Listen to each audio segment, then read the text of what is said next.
Welcome back to Jess Reads the Bible. We're on Matthew chapter 14.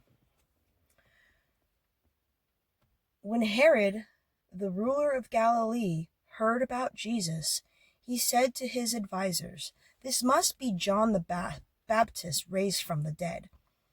That is why he can do such miracles." For Herod had arrested and imprisoned John as a favor to his wife, Herodias,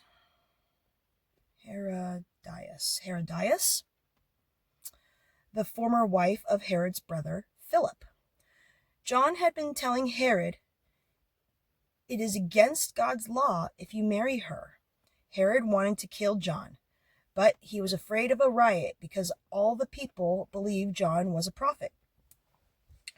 But at a birthday party for Herod, Herodias' daughter performed a dance that greatly pleased him, so he promised with a vow to give her anything she wanted.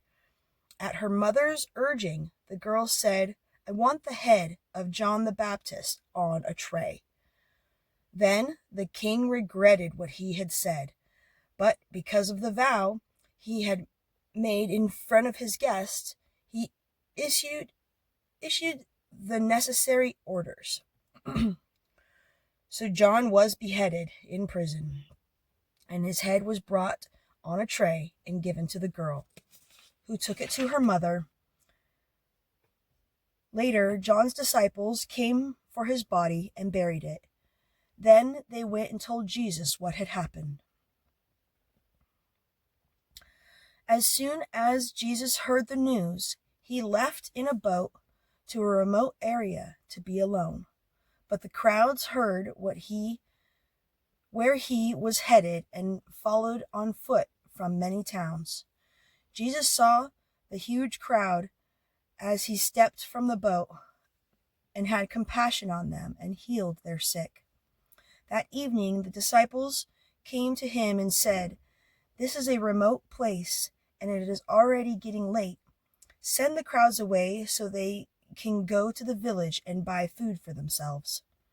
But Jesus said, "That isn't necessary. You feed them." "But we have only 5 loaves of bread and 2 fish," they answered. "Bring them here," he said. Then he told the people to sit down on the grass. Jesus took 5 loaves and 2 fish, looked up towards heaven, and blessed them. Then, breaking the loaves into pieces, he gave the bread to the disciples, who distributed it to the people. They all ate as much as they wanted, and after, the disciples picked up 12 baskets of leftovers. About 5,000 men were fed that day, in addition to all the women and children. Immediately after this, Jesus insisted that his disciples get back onto the boat and cross to the other side of the lake. While he sent the people home, Immediately after this, Jesus insisted that his disciples get back into the boat and cross to the other side of the lake while he sent the people home. Oh, I see. So he sent the disciples in the boat and he stayed and sent the people home, I think. Night fell while he was there alone. Yeah, okay. Meanwhile, the disciples were in trouble far away from land, for a strong wind had risen and they were fighting heavy waves. About 3 o'clock in the morning, Jesus came towards them, walking on water. When the disciples saw him walking on water, they were terrified. In their fear, they cried out, "It's a ghost!" But Jesus spoke to them at once. "Don't be afraid," he said. "Take courage, I am here." Then Peter called to him, "Lord, if it is really you, tell me to come to you, walking on the water." "Yes, come," Jesus said. So Peter went over to the side of the boat and walked on the water towards Jesus. But when he saw the strong wind and the waves, he was terrified and began to sink. "Save me, Lord," he shouted.